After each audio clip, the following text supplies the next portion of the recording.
So my name is Gianni Jetzer. I'm the curator of Unlimited. We have 76 artists, and 2 of them join us today on stage, which is a great pleasure. It's always interesting to hear directly from artists about their work, and I'm very happy and honored to have Sue Williamson in our midst and Carlos Garaicoa on the right-hand side. Social changes, I mean, it's a big subject. I think our world in general is about to change in a dramatic way, and I think we're gonna cover a little bit of ground. It was interesting to hear from the 2 artists that actually they were on a panel together in 1994, and so they are kind of used to each other. They know each other way better than I do know them actually on a panel, on this very particular situation of a panel. It's also interesting that while preparing for this panel, I found out that there are manifold relationships, direct lines between Cuba and South Africa, and that there are actually many parallels between your work, your positions within the respective art scenes of your country, that you are not only 2 individual artists, but that you are important speakers and voices of the artistic scene in different ways. So what I have asked the artists is to show us a couple of works that are important in preparation of the work they present here. Both works are newly produced for Unlimited. They didn't exist before, and they got premiered here. And both works actually build upon your practice and are related to earlier works in very interesting and manifold ways. So Sue Williamson was actually born in England, but did traverse to South Africa in the late 40s with her family as a little girl. And she went to art school in New York between 63 and 65. She started her artistic practice within the apartheid regime, so actually in many ways in a clandestine production of art under the radar of the state, and also of the impact actually that this political system had. She became, as I said, a very important voice also that is manifest in the 3 books that she wrote on South African art. The first being in 1989, Resistance Art in South Africa. Okui Envezor describes the book as a touchstone for how art tries to deal with social responsibility. It was followed in 1996 by Art in South Africa, The Future Present, and eventually in 2009, South African Art Now, which contains many new voices and actually a new generation of South African artists. So it's really interesting to see a work that spans from apartheid to post-apartheid to the born-free generation, and that you kept actually the contact and the openness to discover these new voices, and how this younger generation of artists also address social change, and how this social change actually has changed within the past 30 years.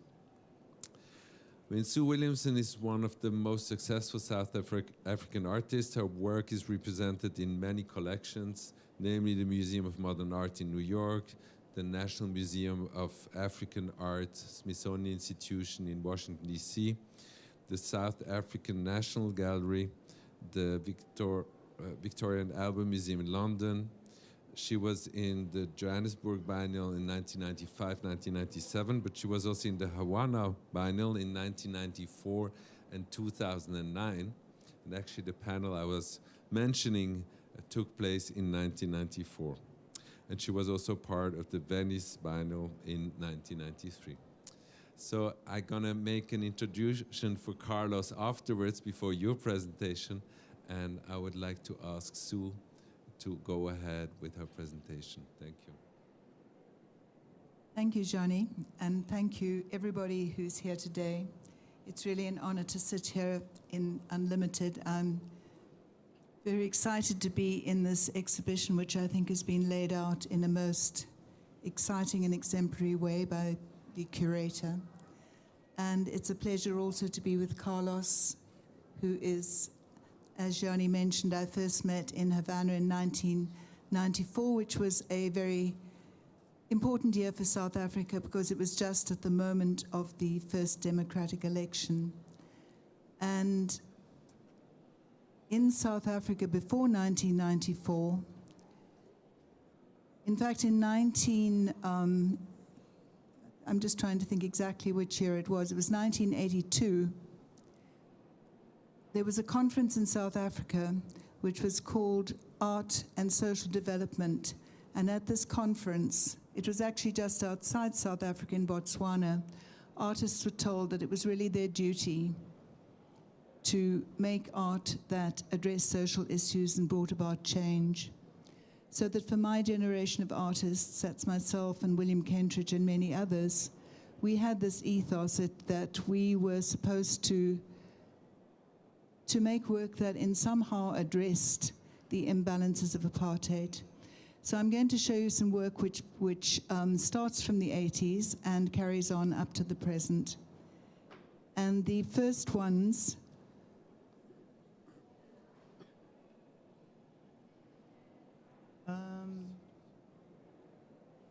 do I have to point it to that? One of the things that I noticed was the invisibility of women and the invisibility in particular of activist women. And in the newspapers, you never saw photographs of them. They were kind of this hidden group of people who were tremendously important in South Africa, but you didn't know who they were. And this is Helen Joseph, who was a great compatriot of the Mandelas and active in the trade union movement, and one of the drafters of the Freedom Charter, which is the basis of the South African Constitution today. Oh.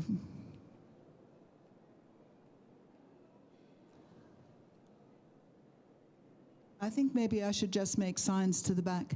So I took these photographs and I turned them into silkscreen portraits. It's silk-screened and photo-etched, because I wanted to make the history of these women more apparent in the country. I wanted to bring their history out of the cupboard, as it were. This is Annie Selinga. She was lived in Cape Town. And one of the things about South Africa was that every black person in the country, and this was the real symbol of apartheid, had to carry a passbook at all times. And this passbook had your name, it had where you were allowed to live, it had whether you were employed or not, and your employer had to sign every month. And Annie was famous because she, although she was entitled to carry a passbook, she had the rights to carry one, which many women didn't, but she refused to carry one. She said she would carry one when the Prime Minister's wife did. And this is the print I made of Annie, which shows her seated outside her house in Langa.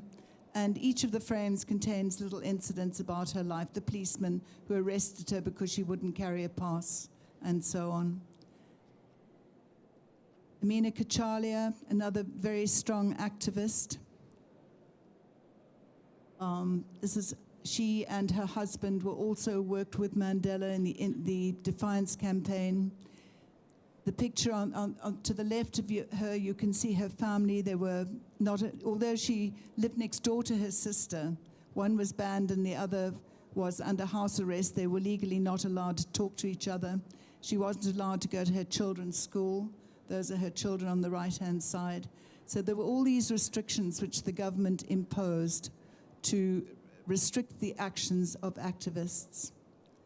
But the important thing about these prints was that I made them into postcards, and because I wanted to get something out on the street, and these postcards became very widely distributed.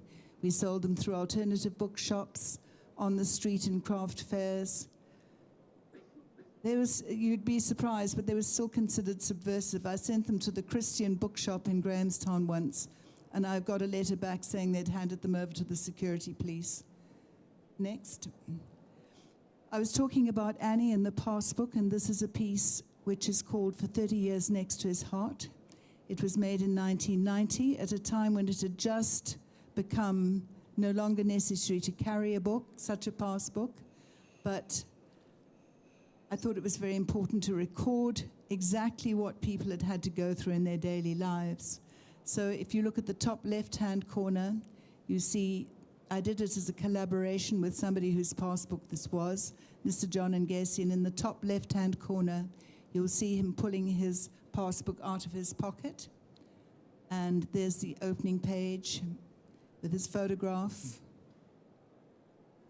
There's his hand pulling the passbook out of his pocket, the pocket of his own jacket. And then from there, it goes through each page of it. So there's 49 pages altogether, and you're looking at a page now where you see that the signatures of his employer at the time. Your employer had to sign every single month to prove that you were officially still in employment, otherwise you could be arrested. And another page, this was tax stamps, and I've bordered each of these prints, each of these frames with something which relates to the image inside. So this is old 10 shilling and £1 notes. We were still using British currency at the time. And so this work was called For 30 Years Next to His Heart because Mr. Ngesi carried this book in his pocket. And when I asked him if he still had it, he took it out and he gave it to me. And I said, I just wanted to borrow it. And he said, no, I don't want it back. And I realized that in giving him a chance to break the chain of this terrible fear that he didn't have it, it was an action that liberated him at last from his own passbook. Next. This is a piece that I made in 1990. This was the forerunner of the piece that's on Unlimited today. And it was a piece that was originally made for Okwi and Wezor's 1990. Did I say 1990? I meant 1997. The theme of that year's Biennale was trade routes and geography. And this is a piece which registers all the enslaved persons who the Dutch East India Company, who were the colonizers of the Cape, all the people that they brought from the East Indies to work in Cape Town. And in this situation, it's in the Cape Town castle where the slaves lived, and it's in one of the kitchens. There's a well below the net with water in. So this was the first time that I dealt with this particular subject. But a bit like the passbook where I'm deconstructing documents, I was deconstructing the records which we have in the deeds office in Cape Town, which lists all these sales. Next. And there are some of the bottles from that particular piece with the engraved names of the buyer, the seller, the price, and the date of the sale. Moving on then to the, well, when we get it back, it's a series called Truce Games, which I made at the time of the Truth and Reconciliation Commission, in which the Truth and Reconciliation Commission was something which occurred in South Africa after the first democratic election, and it was proposed by the government to uncover the terrible crimes of apartheid. And it took place all over the country, and people came and they could share their stories, and they could ask that the policeman or whoever it was who perpetrated the crime against their family would give their side of the story. And this particular series, I had 3 different images: the perpetrator, the victim, and the incident. And there were fragments of text taken directly from the newspapers, again deconstructing documents, and people were free to move the slides, to slide these little slats across the screen, because at each time you couldn't see the whole thing. The slats would obliterate or conceal a third of the image. So to see the whole thing, you'd have to actually engage with it yourself. Next. And here is somebody, as you see, he's moving across the text for himself so that you can uncover the center image is this terrible image of burnt bodies, and with Nomande Kalata on the left, whose husband had been killed, and the security policeman on the right, who's explaining that he acted because he was a committed Christian. Next. This is another one, a young girl whose mother was killed in an assassination in a church, and the young man comes in, and she's saying there was no justification, and he finally says, "I'm sorry about your mom." And she said, "I wanted to hear that." So there was a closure of a kind. And there are 13 in this series. Next. This is a series I made a few years ago, and it's called There's Something I Must Tell You. It's a conversation between grandmothers and granddaughters. It's on exhibition at the moment in Washington, the Museum for African Art. But I wanted to know if those women, the ones that you saw in the first series, felt that the fight that they'd had in South Africa, the sacrifices that they'd made in terms of the loss of their husbands, the harassment, the jailing, had been worth it. So this is Amina Kachalia. She was the one in one of those first portraits, and her granddaughter, Louisa. And in this conversation, they discuss their feelings about what they went through at the time and whether it was worth it. And the young women, there are 6 in this series, feel that the South Africa they had today was worth it. Next. This is another one in the series. Next. And this is the latest work that I've done. This is one that's, again, it's looking, I very often return to themes because one needs to re-strategize. This is a conversation between 2 young people whose fathers were both shot by the apartheid police, Candice Mama and Sia Mgaduka. And in this piece, they tell what happened to their fathers, what it was like growing up without fathers. In both cases, neither of their mothers really discussed the incident at all.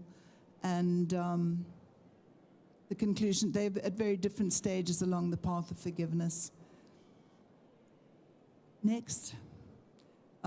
It's on view at the Louis Vuitton Fondation in Paris at the moment on a show called Being There. And it has French subtitles. And it's part of a series that I'm making which looks again at the long-term effects of the Truth and Reconciliation Commission, which at the time that it happened, many people felt that it was a very important and valuable process. Now many people feel that it's flawed. Next. And finally, we're going to come to the piece that I have here at Unlimited. I started by looking at old slave documents at Emory University in Atlanta. This is one which records the sale of a woman called Lucinda. This one particularly struck me because it has this extraordinary Rorschach blot across it, which looks like a woman screaming. Next. But eventually I worked this piece from a series of documents. This is one of the old documents from the shipping records, which lists the voyages of ships which crossed the Atlantic from Africa to the Americas carrying people, and this is one of the pages from those. And that's what this particular work is derived from or sourced from. Next. And this is just a picture of the installation in case you haven't seen it yet. It's there. And the final shot is just a close-up, I think. Yes, so you can see on the side of the bottle is engraved the African name of the person. It says name African, and it says name Christian. The Christian name would be a Spanish name very often, and it also gives the age, the country of origin, and the height and the sex of the person. Thank you very much.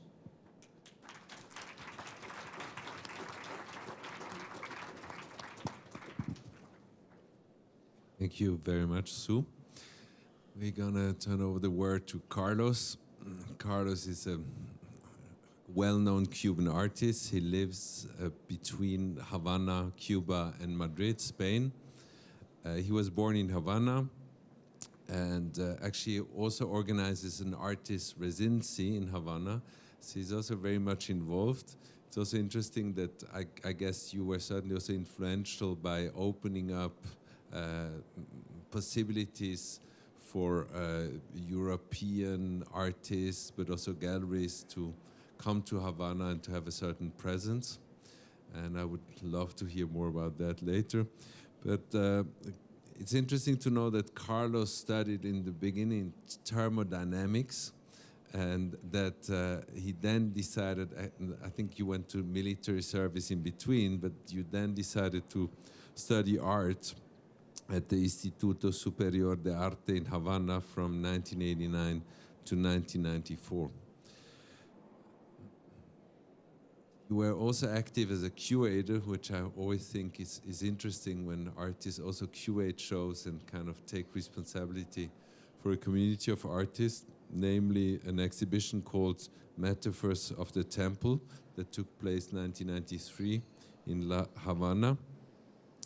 In 1994, you had your first solo show at the Centro Wilfredo Lam in Havana. That was followed by 2 more exhibitions there, but you were also yet solo shows in the past years at Mass MoCA in Massachusetts, MoCA in LA, the ICA in Philadelphia, but also in many institutions in Europe, in Spain. You participated in 5 editions of the Havana Biennial. You were in the Johannesburg Biennial in 1995, in the Sao Paulo Biennial, Documenta 11 in 2002, twice in the Venice Biennial. It's like an incredible CV. And also your work is represented in many public collections, such as the Guggenheim, the Museum of Modern Art, Tate Modern, and many, many more.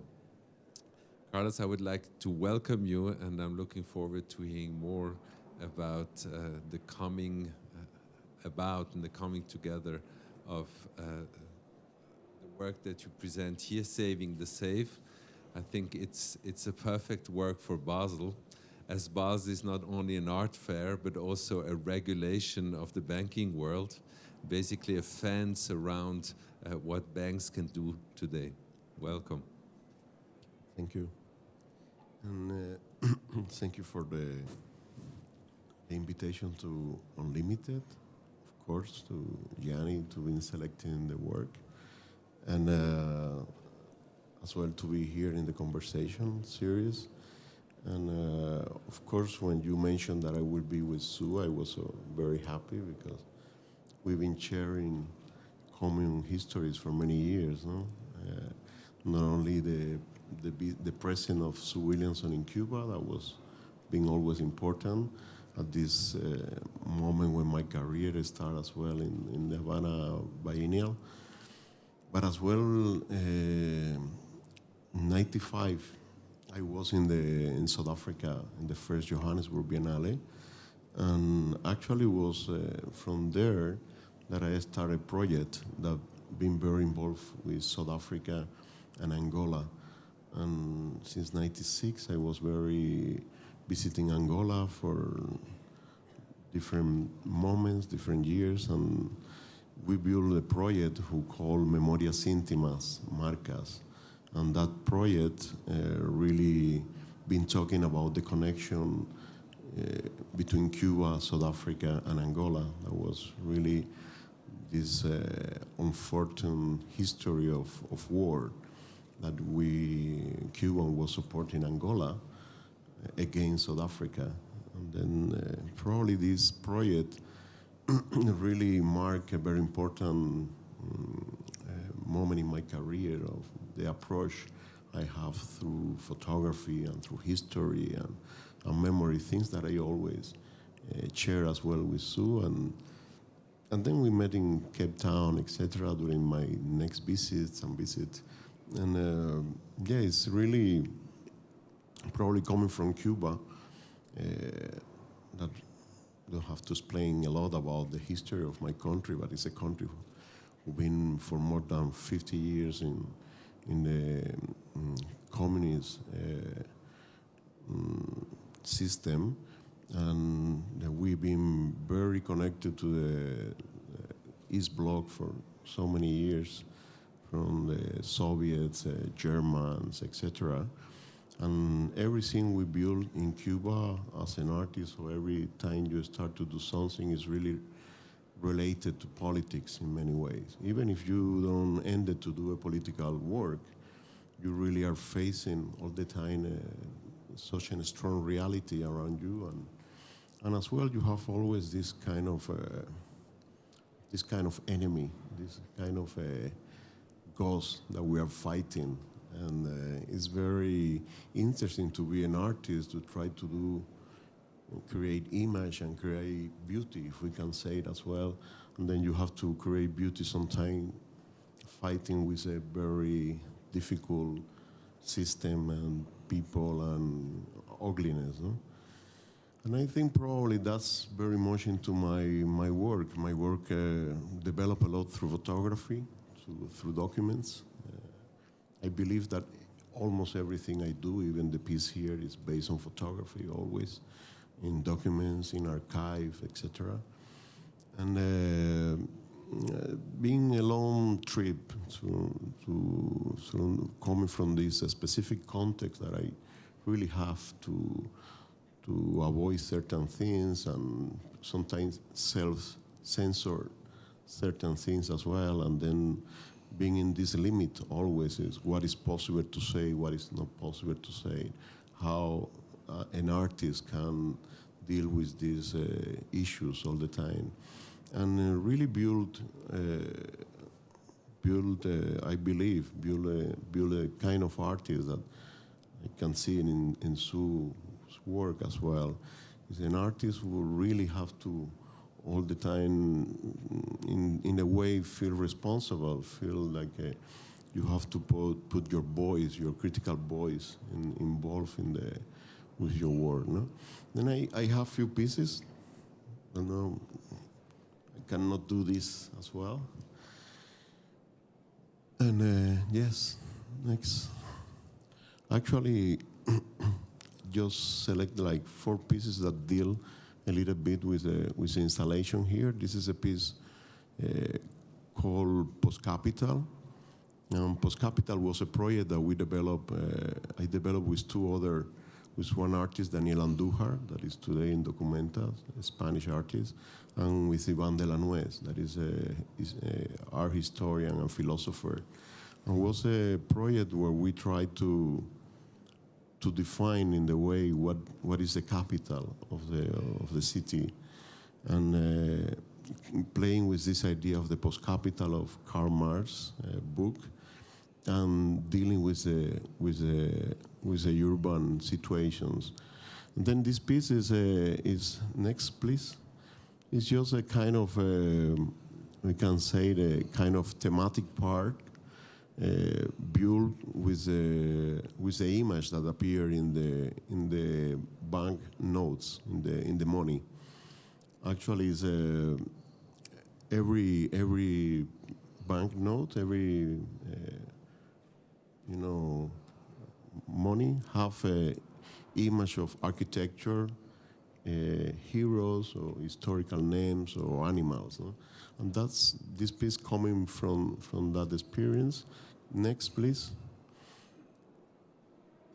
Each one of the buildings and images there have a number that is referred to a didascalia, to a writing around that you can realize which banknote it is, which country, how much is the money, etc., etc. I wanted to put this piece because it's a piece from 2006. I didn't live in Europe by the time. I live in Cuba. And actually, we do this very big reflection with many works and videos, etc., about certain economical issues in Europe as well. And it's funny how this piece appeared after I've been living here in 2008.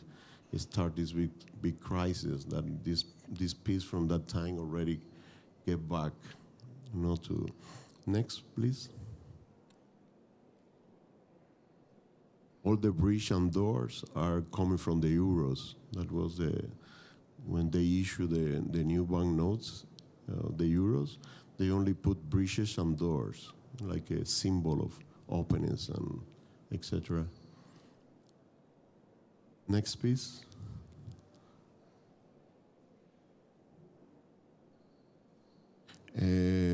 This piece as well is bring, of course, one of the main issues in my work that is dealing with architecture. I've been playing with the figures of buildings to try to discuss something else. People ask me if I am an architect, but I really like to play with a urban space as a blank paper to tell things. No, next.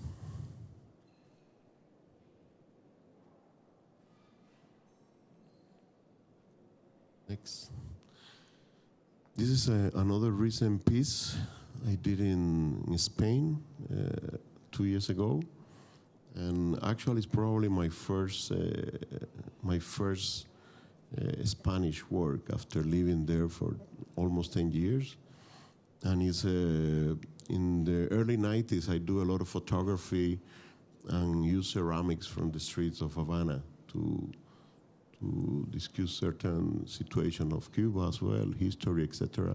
And this is an old pharmacy from the early 20th century that have all this Art Deco and beautiful advertisements. And then, like in many of my work, I just take some photograph from the real pieces. On the left, the big panels are photograph scale 1:1. And then I recreate the ceramic. I change the history inside the piece digitally in the computer, and then reprint in ceramic again. And then I just do this new advertising. There's a lot of Spanish there, but it's a very political statements from the after the Spanish crisis that I've been very involved. No, next. Coming from Cuba is doing when I start to live in Europe, and even when I start to show my work around, I always have this this problem of this. I don't know. I was very scared that always being remarked like as a social political artist. So everything I say was like, okay, you coming from Cuba, you coming from Fidel Castro, you have all this drama around you, this logic that you do this work. And then all the time you try to be an artist, you know, how I can do something that is beyond that as well, because I believe art as well, we wanted to create pieces that people communicate and connect easily sometimes. And then arriving to Europe and living in the last 10 years here, I saw how the social issues came as well to European art and to many artists, young people in Spain a lot. And then it's very, I do believe that my art, my work, get a context again, because I was, at the beginning of living in Spain, I feel a little bit out of context, like I have these pieces that always try to talk about certain issues in the society, and then I feel like I was out of the place, no? And then it's very interesting how the context really been moving here, been switching. Sometimes even when you use a book of Marx or you try to think about that, was really out of, you know, not many people connect to that. Today we have like a Marx become the center of many exhibitions and art, etc. No? The next, this, for example, is just explain a little bit, but they say in the original photograph, say use embrocación, is a kind of juice or something for the paints. And then in the little tree, they say all the pains that you can avoid with this medicine.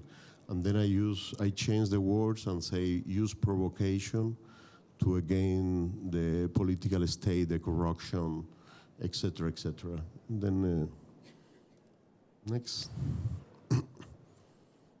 This is another piece that probably inform a lot and give a lot of light to the piece I have here in Unlimited. it's a piece called The Crown Jewels.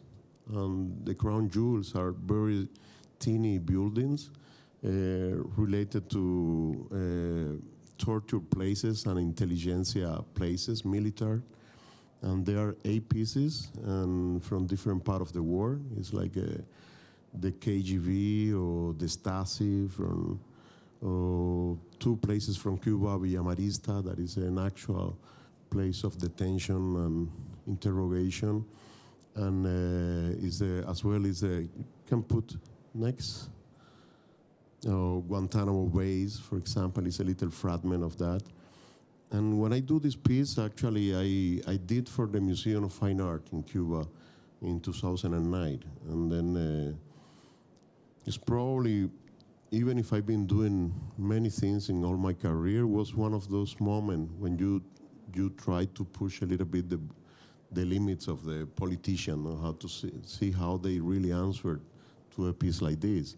And was very, a lot of histories in the middle to end it, to do this exhibition, and that they accepted in the Museum of Fine Art. A piece like this is a piece like really bring me a very popular name between people in the street, people who start to know me, or when I go to buy certain books, I say, you are Carlos Garaicoa, you do the Crown Jewels. And then it's very interesting how a piece that is being in the museum, inside the museum, really touched so many people because the Villa Marista place. Next. This is the National Stadium in Chile. When I do this piece, I really been thinking in all this history of the Cold War, how all the tension in the political issues happen through torture, detention, interrogation, militaries, etc. And then I was very aware of that this piece is really is a portrait of a moment in history, you know? And I think it's very connected to the piece here because I've been reflecting a lot about this piece in order to do the Unlimited, and it's an idea that I have for many years, how these issues of violence been moving actually from the, we can say from people to the economy. Yeah, the Pentagon. Next. This is Villa Marista, the Cuban detention place.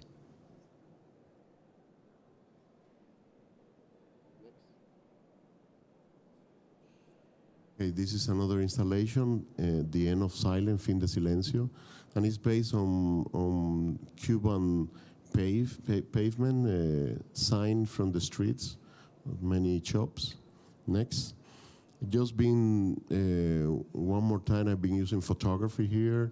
It's a lot of photograph, more than 100, to take a fragment of the title of the original place and then change the subject inside. No? The original place here is called La General, and from many photographs, I create this tapestry that is, say, the general sadness with the name pleasures. La general tristeza negará placeres. Next. It's another recent piece. It's called Aniversario, and it's based on one stamp that I found from Hitler in the mail. And then I just been creating, it's this photograph of Hitler, this stamp is touching a kid and receiving some flowers, and I just create this collection of politicians doing the same gesture. You know, this idea of the next. And this is the piece here, Saving the Safe. How I mentioned before is actually was a dream to arrive to end it, to do this piece, because it's like 3 or 4 years trying to find the context and the place. And I think, how you say before, this is a perfect context for the work. I do believe that the art as well have to play a lot with that. It's necessary for artists to really try to touch the place where they exhibit, at least. No, I do believe that it's very important that you know that there's many things that is out of the work, and I think doing these banks here in Unlimited is really next.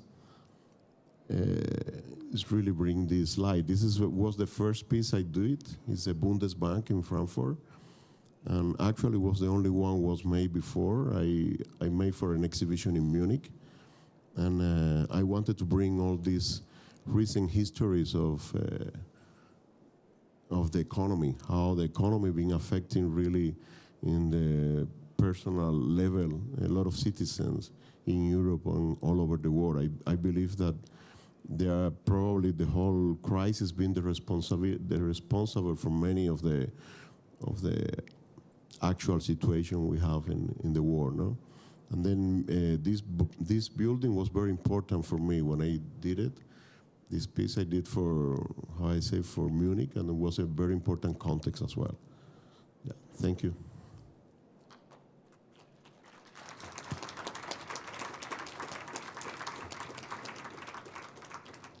Thank you both very much. I think both works are perfect examples of how artistic imagination can create a reality on its own that, although contains a certain political reality, historical sources, a context, a contemporary context. I like it particularly that the banks that used to be such strong and bold institutions all of a sudden have, I mean, they are precious, they are like gems, but they seem to be to have to be protected. But I think it's also beautiful, the ambivalence of this open safe.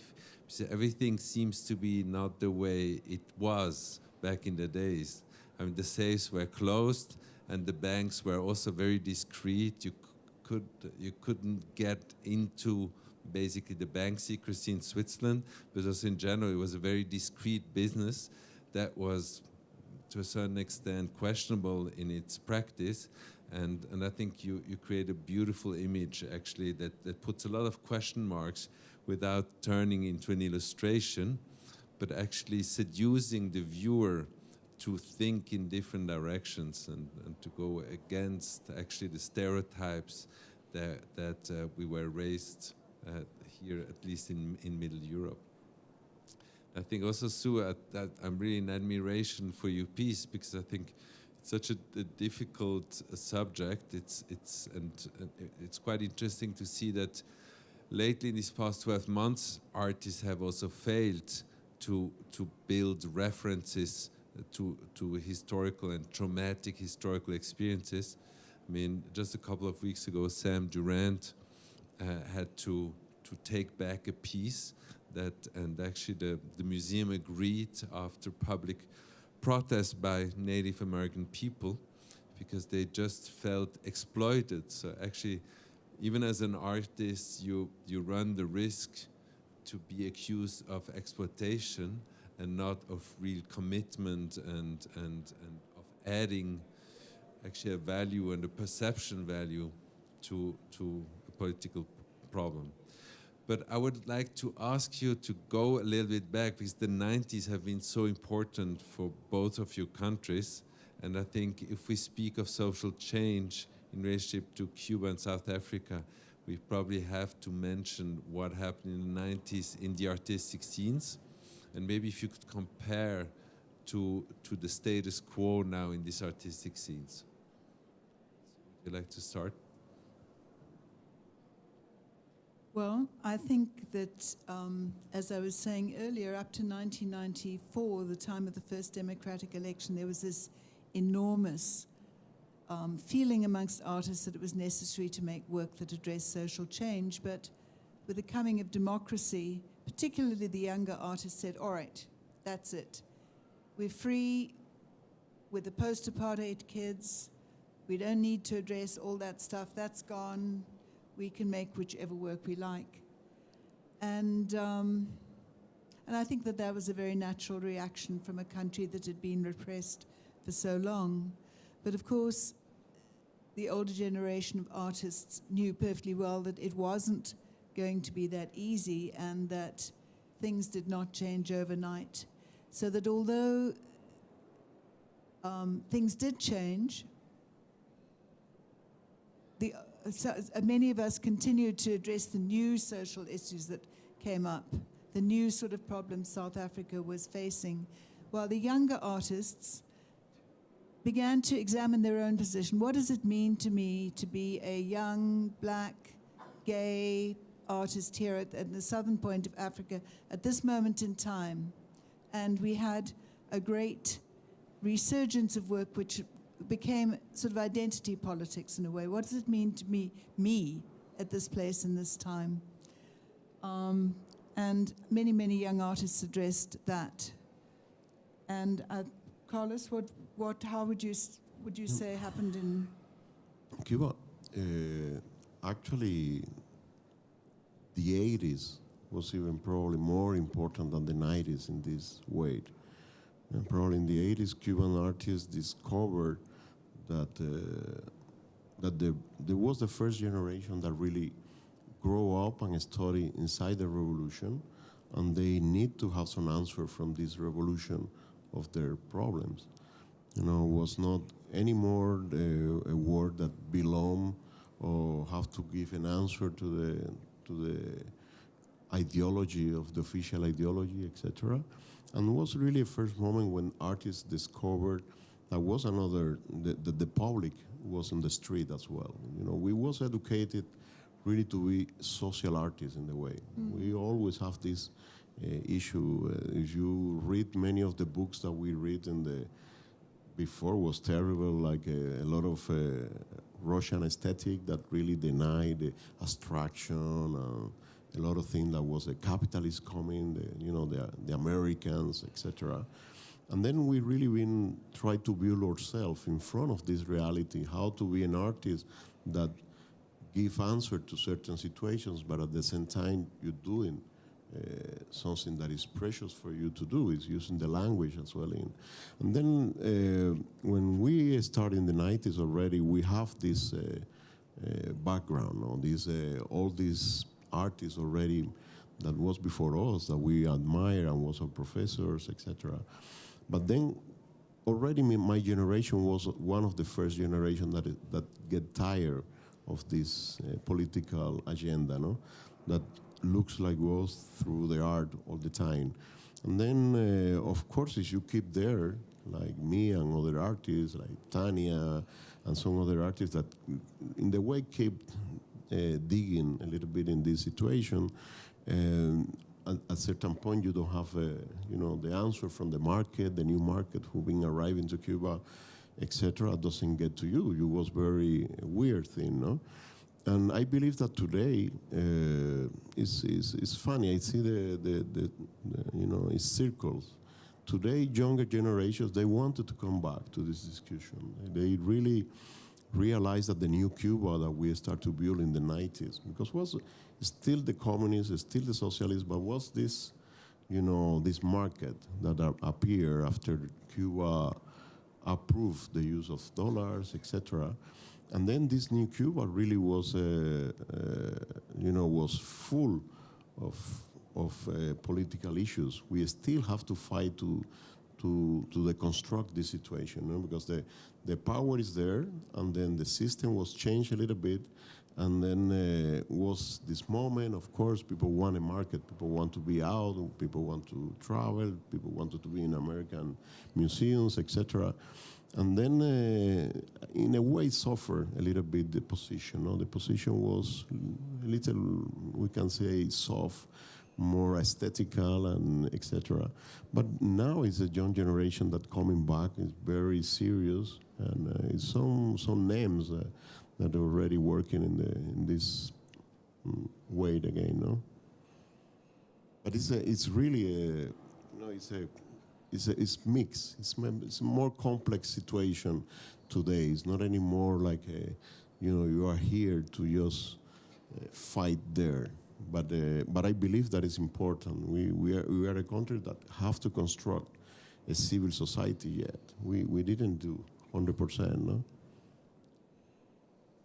And we're almost over with time, but maybe just a last question. Like, how do you approach actually to bring in social reality in your work without being at risk to hear that reproach that it's kind of an appropriation or just an illustration of something that is existing, and that you eventually are successful artists by borrowing subjects that are virulent for a certain society? I think the question of appropriation and for who speaks for who, and is it legitimate to take other people's stories and work with them, is one that comes up constantly. I think one just has to be, as an artist, very sensitive to the stories that you're working with, and if you're working with people's stories,